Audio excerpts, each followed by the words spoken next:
ATX DAO Podcast, the hub for exploring the forefront of blockchain technology and Austin's Web3 community. Your hosts, Nick, Mason, Luke, and Ash, connect you with innovators within ATX DAO and beyond as we venture into the world of decentralized technology.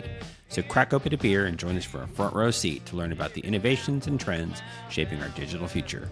This is the ATX DAO Podcast. Hi, guys. What's going on? How's everybody doing? Doing great, man. Doing great. Awesome. We're here.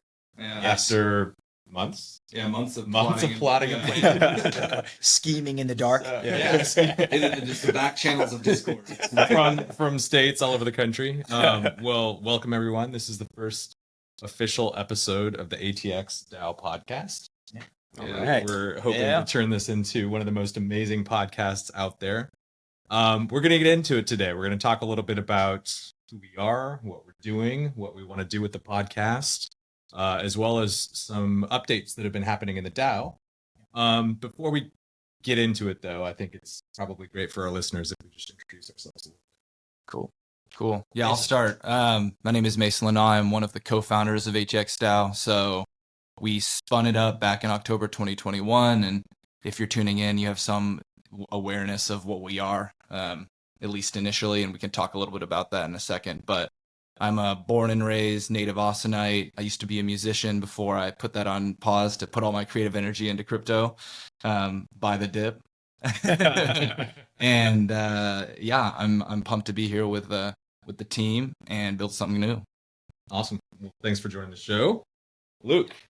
Yeah, What about you? Awesome. I've been spent most of my career in traditional finance, but have recently made more of a pivot toward crypto and that type of thing. So I'm actually in the process of getting a master's in blockchain with the University of Nicosia. So really excited about that. And also the host of the 26 podcast, which I do with my brother. So yeah, lots of good stuff going on there. Awesome. Did you drag him down the rabbit hole? He drugged me, actually. Oh, nice. So he was involved with a lot of DeFi stuff and told me about it. He had a mint coming up for a project he was in, brought me into that, and went down the rabbit hole at exactly the wrong time. But really excited to be here and excited about the tech. Awesome. Well, I want to hear more about this program. Yeah, that sounds great. Later on. So, Ash, welcome. Yeah, thanks, guys. I too, like Luke, used to come from a traditional finance background, private wealth in a lifetime long ago. Got red pilled in a funny way by a friend from that way to come into crypto. Did research, quant stuff, and then did core team stuff, and now building a product in GameFi and insurance, actually on Bitcoin and Ethereum. So yeah, glad to be here. Awesome. I'm Nick Casares. I am a member of the DAO. I'm not an Austin native. I'm originally from Colorado, but I came here by 4 years in San Diego.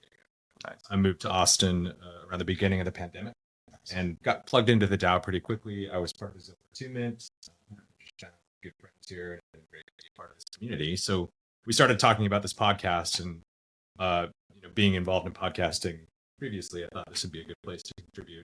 My background's actually in product strategy and user experience. So I started my career about 15 years ago. I worked all over software as a service, different industries.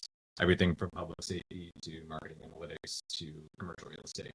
And about 6 years ago, I got dragged down the rabbit hole by a friend who was doing a hackathon with Consensus and kind of found Ethereum and never really looked back. And so I joined an incubator where I came on as a program director and started working with early stage startups. This was post ICO, but before the last bull run. And as we all know, it's been a crazy ride over the past 4.5 years. So super excited to maybe play some of that experience forward here, but also just connect with you guys, connect with our community. Yeah, it's gonna be good. I think there's a lot of potential here. Yeah, definitely. We've got some good voices at the table. So I think before we get into what we want to do with the podcast, it would be cool for listeners. I know everybody listening is probably slightly familiar with the DAO, but maybe they don't have the full history or haven't been close to us for very long.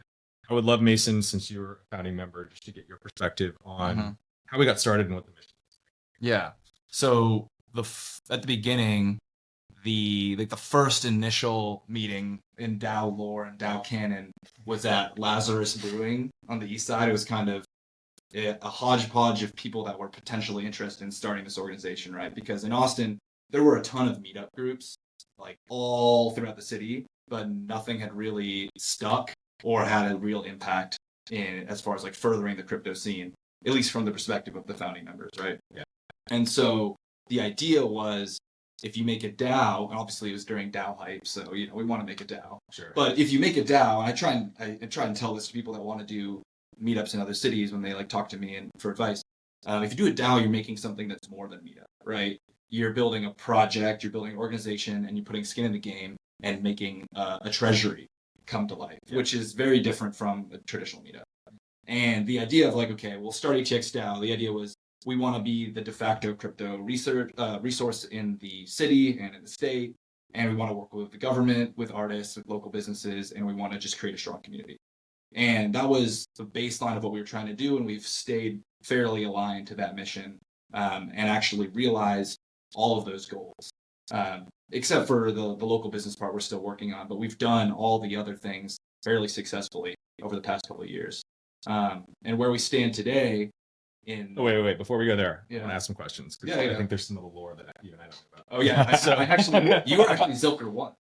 Oh, I was, yeah. So I know everybody. I know everybody and their history. So the founding members that came together, you guys, you're at Lazarus, you're having this conversation, but like, walk us through a little bit of like what the initial conversation was. Did anybody have DAO experience, or like how did this idea come up? So I didn't have the actual initial DAO idea.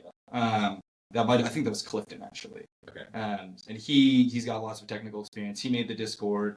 Pretty sure I think he might have made the Gnosis. I'm not sure. Him and then Malcolm Navarro is one person, and John Rodriguez. They're like the more technical-minded people that help spin up some stuff. But I didn't have DAO experience. I don't think anyone else had started a DAO yet, but there was a lot of like crypto know-how that was going on. And Was everybody in the founding group, were they all working in crypto or in Web3? So there's like the creators. I would describe it as like there's the creators. So there's like 5-ish guys that were like, we have this idea, now let's go find founding members. Okay.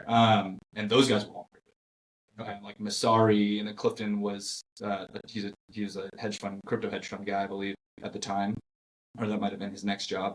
But John Rodriguez worked at Linkpool.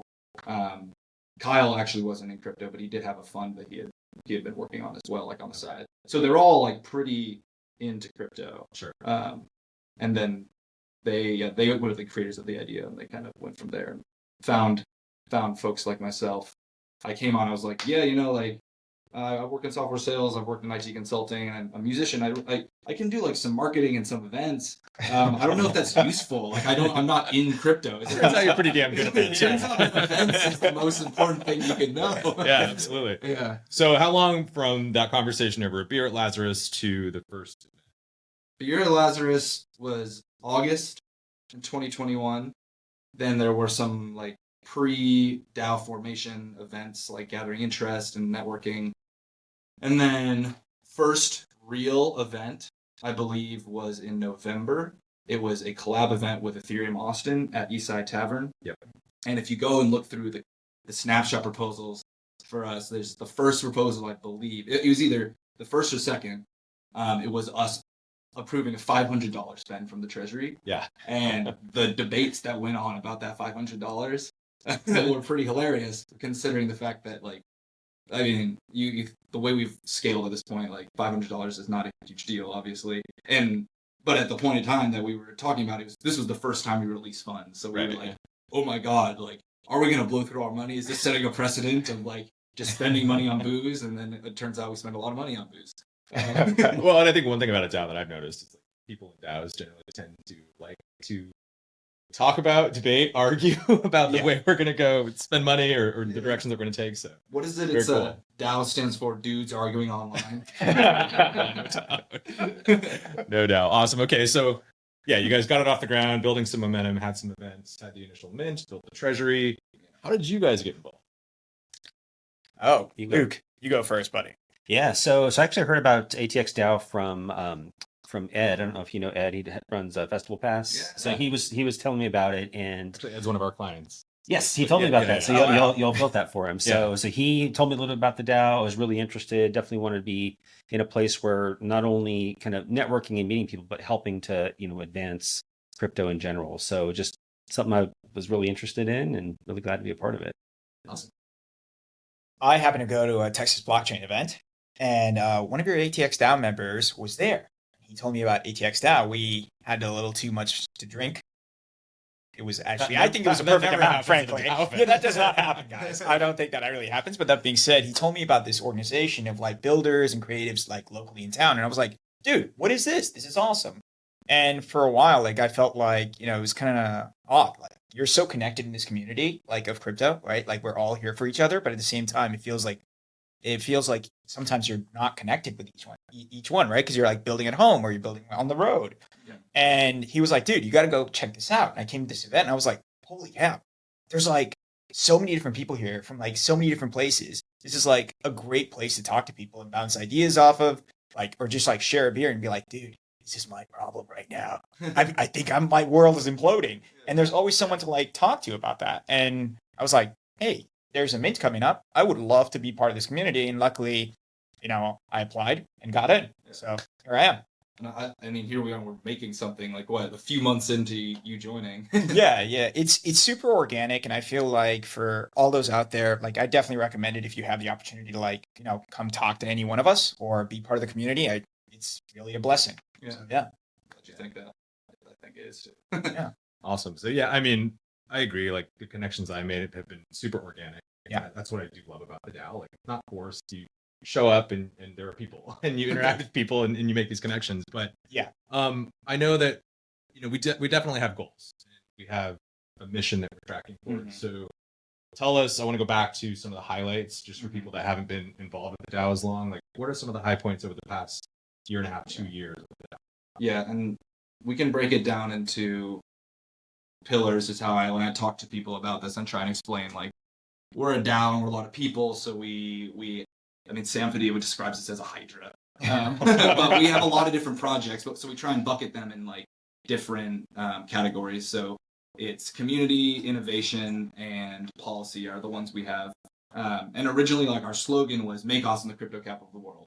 We've kind of changed a little bit to make it more about having a positive impact on the city. Yeah. I think we've done a good job making Austin a crypto hub. I'm still working on it, obviously, but I read a Washington Post article recently that was about Austin real estate, and they mentioned Austin's crypto scene in it. I was like, this is random. Oh, awesome. Yeah, I was like, that's crazy. But side note, as far as like huge highlights of what we've done when it comes to community, I mean, everybody knows about our parties. So we've been able to do these giant parties when conferences come to town, but at the same time, we're able to do recurring meetups, happy hours, dev meetups, educational sessions, things that like further the community here in Austin beyond just partying, which is obviously awesome and important, but it's about the cadence and the consistency to build a community. Yeah. And then for innovation, that's where we bucket things like supporting local startups or artists. And we've been able to do the pitch competition, which happened at the beginning of this year, actually. That's crazy, time flies. And happening again, right? And happening again beginning of 2024. First Web3 pitch competition in Texas. We had 77 applicants. People drove in, flew in. We were able to give out about 170 grand of prizes.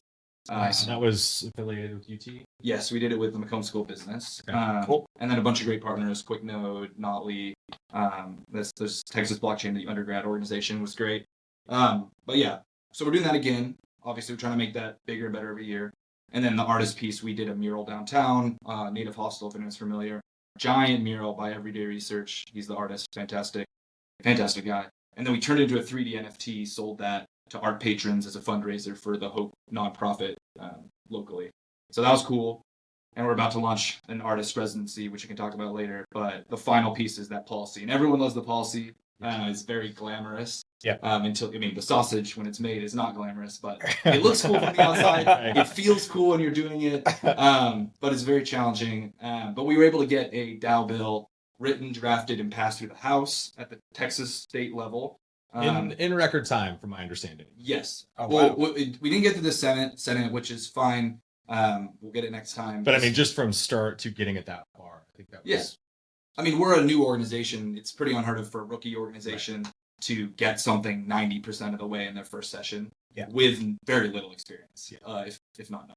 Yeah. We had our hands held, obviously, by Lee from Text Blockchain Council, and then we had Jacob, of course, We helping. did an amazing job. Yeah, it was awesome.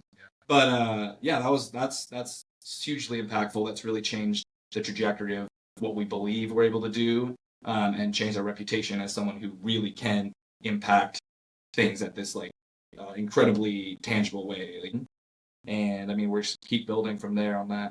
But yeah, super pumped about all that. Awesome. Dope. Yeah. So I mean, that's a lot of highlights over the past year and a half. Yeah, Like, exactly. There's a lot. That's a greatest hits album right there. Right. You know? Which is what's cool about the DAO, though. I think the fact that it's decentralized, the fact that we can pull from the community and get people involved in all kinds of different ways, means that we can really move on all many fronts pretty quickly without being tied down the way that a regular organization would be. Like even a nonprofit or community org, we need those. They're great, but a lot of times, like the bureaucracy, the red tape, just so slow moving. So it's refreshing, I think, if you're trying to plug into a community and get things done and you have a passion for this stuff, for the technology or the ethos behind crypto, like this is a great place to plug in that. Yeah. There are some things that we wanted to touch on in terms of current initiatives that I think are pretty important and want to share out with communities. So let's talk maybe first about the DAO artist residency. Yeah. So give us a rundown. So it's actually launching tomorrow. But Avalanche, Avalabs, great partners, honestly. Two of their business development guys are in Austin. They joined the DAO. And what we've been talking about, even before they joined the DAO, is what they call their Mona Lisa initiative, which is a project that Avalanche is working on to get NFT artists using their marketplaces, building on Avalanche, and kind of curating like a really high quality NFT ecosystem on Avalanche. So we've been having these conversations for a long time, and it's finally coming to fruition. So they're going to allocate some resources to help us, and ATX DAO members are going to be part of this team in which we basically onboard artists to crypto. We're finally putting our money where our mouth is, and it's that's been part of our vision for a long time, right? Yeah, and we were able to do the mural, which was like huge, like, okay, boom, like we've done this art support thing, but nothing as impactful as like creating an actual art residency where these artists are going to apply, they're going to get accepted, and then we're going to give them tools and education, like one-on-one communication, and then a guaranteed commission for their NFTs at the end of the program. And then we'll obviously do an event to highlight their work, but it's going to be super impactful for the community. And like, as someone who, part of my mission with ATX DAO is to have a positive impact on the city and build an institution that lasts forever. For like, when we have kids in Austin, like people talk about the Chamber of Commerce and they talk about ATX DAO, right? They see ATX DAO as like an impactful nonprofit style organization. And if for things like this, where we're going out, we're partnering with 4 other art nonprofits to distribute this information and prove that the crypto industry is full of good people that care about art and care about building. It's going to do a lot for the image of our organization, for the industry as a whole, and then we'll be able to like tangibly give back. So it's going to be really, I think I'm very optimistic, but I think this is going to be a game-changing moment for the DAO. Yeah, I love this community outreach aspect, right? Of like reaching people outside of the traditional world of tech. Right. Ultimately, it's like it's a space for creatives, right? And Austin has this huge creative like community of like musicians and like visual artists and like artists in all kinds of realms itself. And it's a great way for us to like connect with these people and then show them like, hey, this whole space can be of value to you too as a creator. And that's awesome. Like, so I'm super stoked about this. So, Yeah, so I'm really excited about it too. I think that assistance that we're going to be able to provide is going to be huge. At this last year, I somehow ended up in the artist circle at VCon. I was just talking to Brian Brinkman and a bunch of other artists and kind of hearing how they all came about Web3. It was all very like they just happened upon it and they had to figure everything out on their own. But there's so many great artists here that, with a little help, it's going to really empower them to be able to take advantage of the tech and really get their art on chain and out there. So I think it's really a great thing.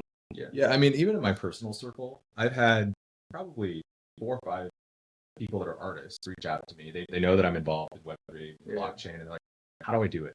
And it's like going down that path with somebody is such a rabbit hole. It's like, well, can you commit weeks of learning so we can sit down and I can walk you through all of this? And, it shouldn't be that hard, right? Like this should be an open playing field for everybody. And that is the spirit of decentralization. Like anybody should be able to walk up and use this technology. I think it's very cool that we're partnering with Avalanche on this because it gives us a way to basically help artists find the space, help get them some incentive for getting involved, and because art doesn't pay for most people, so it's a high bar when you add technology on top of the fact that people are just doing this to try to find the ecosystem. So I'm super excited about this initiative.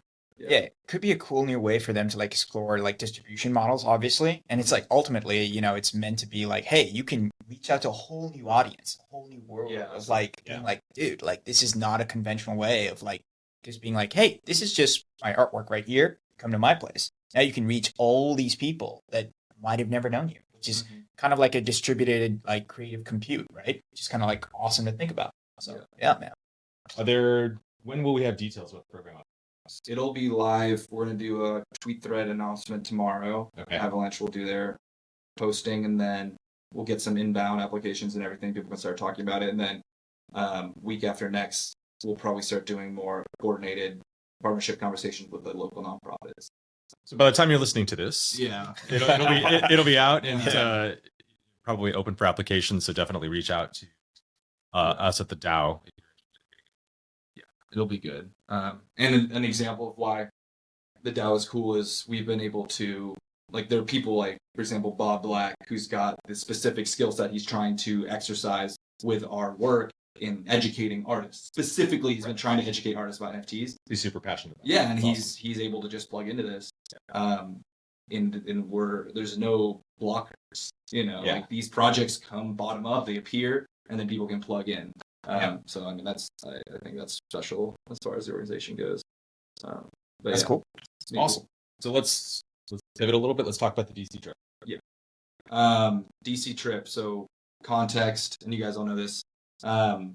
Stand with Crypto is Coinbase's partner nonprofit organization.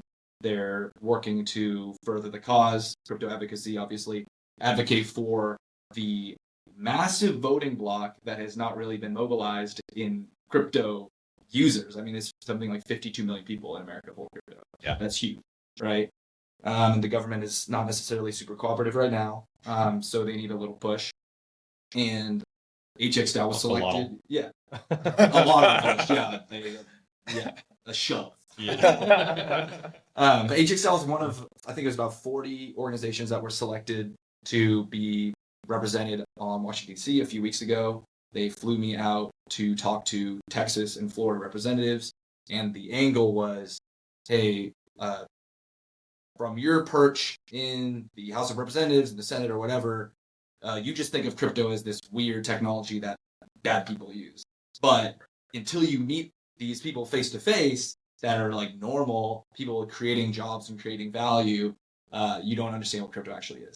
And so you go and you meet them face to face, and they go, "Oh my God, what? Okay, this is actually the industry. Right. These are real people." And then hopefully that changes the opinion. And we were able to get, at least in my delegation, like they had a bunch of people from across the nation, but the Texas and Florida group, we were able to get at least one representative to sign on to the bill after the session, so that we did move the needle, which was crazy. And was that session, was it Q&A, or what was the style? It was like, from my experience in lobbying in the state as well, you get the meeting in whatever way, you do some outreach, or you leverage a connection, and you're able to meet this representative and or their staffer. Maybe they actually just want to meet you, maybe whatever. You go and you just kind of have your 15 minutes or whatever to say your piece. Okay. And in this case, I mean, it might not even be 15 minutes sometimes. Sometimes it's like you're walking down the hall and you're trying to talk to them. Right, sure.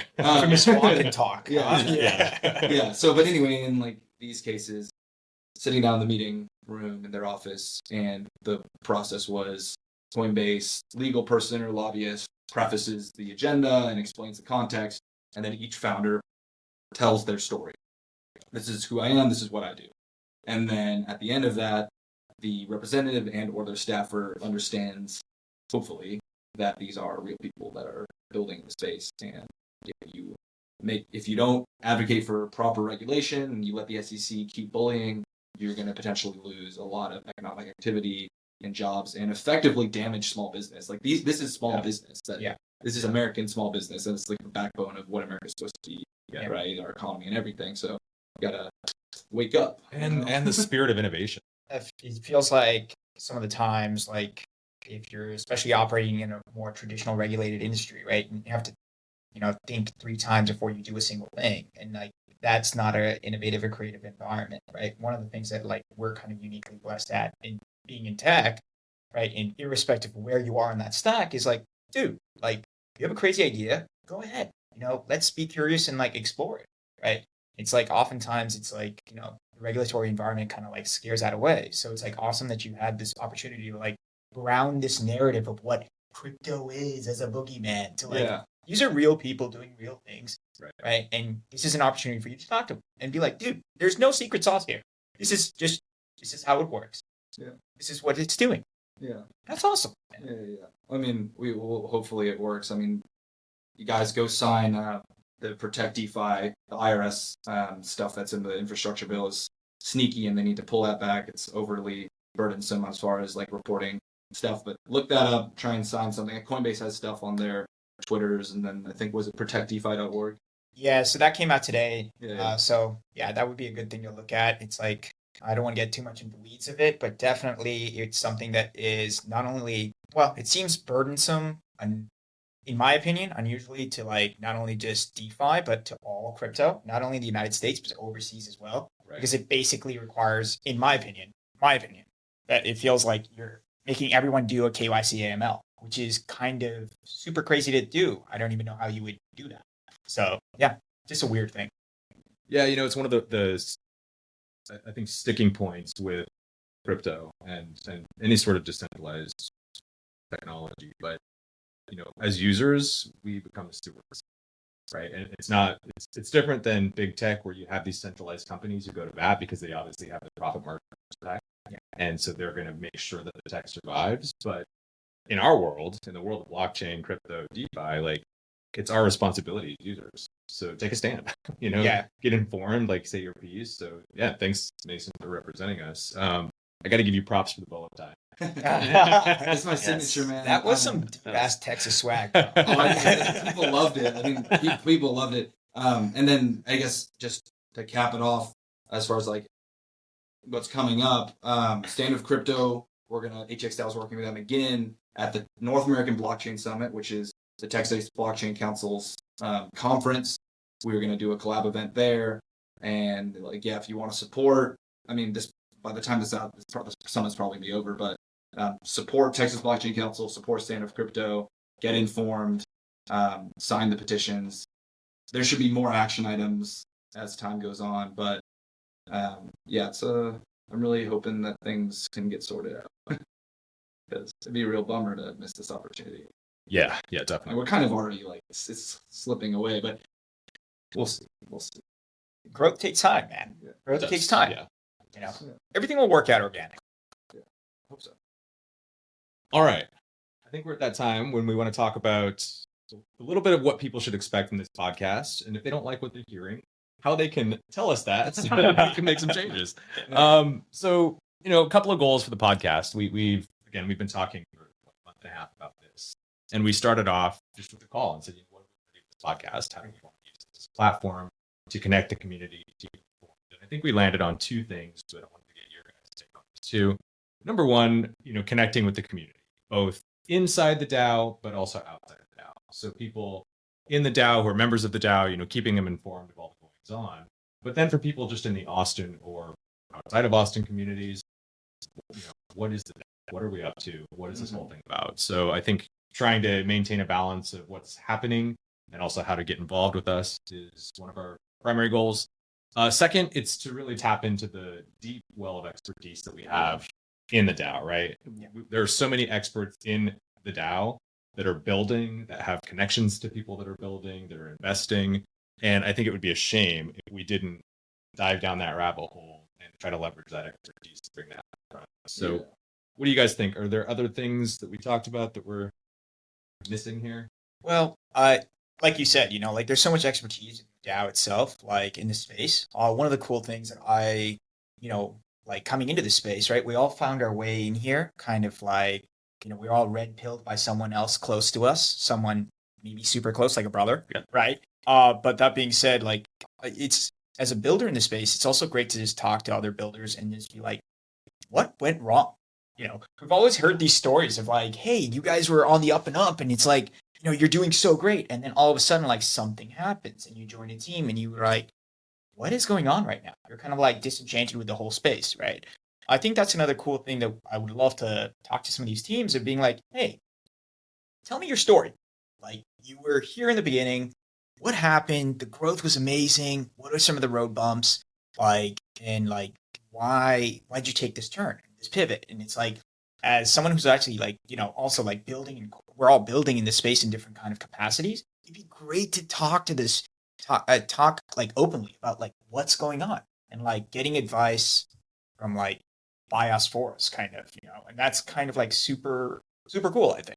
Yeah, I think advice, education, and then just highlighting like superstars, whether that's in or outside the DAO. I think highlighting people in the DAO that are superstars, but I'm very pumped about being able to like extend invites to people that I respect or people that everyone I know in the DAO wants to hear from and posting them. I think that'll be really fun. Yeah. And I think we've talked about this as a potential episode, but the ZK roll up, like zero knowledge, like tell all with some experts. I think the demand is there.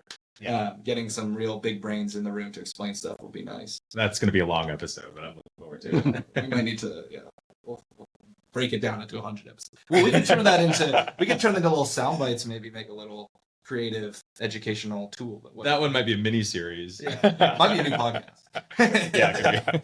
Zero knowledge, how people that don't understand it will try to learn it. I'm working on it. Awesome, guys. Well, I think we're off to a good start.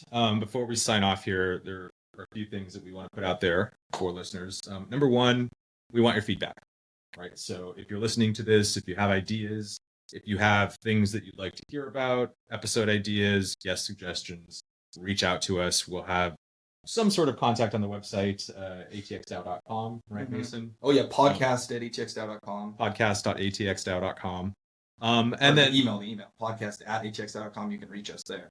Then send us an email. Yeah. So there's podcast at atxdao.com and then atxdao.com/podcast. That's like the splash page, just so you have all the information. This will all be in the show notes. As well as links to connect with all of us. And then finally, if you're interested in joining us on the show, like we just talked about, we're always interested in guests. So if you have cool tech that you want to talk about, a story to share, or some lessons learned, we'd love to connect.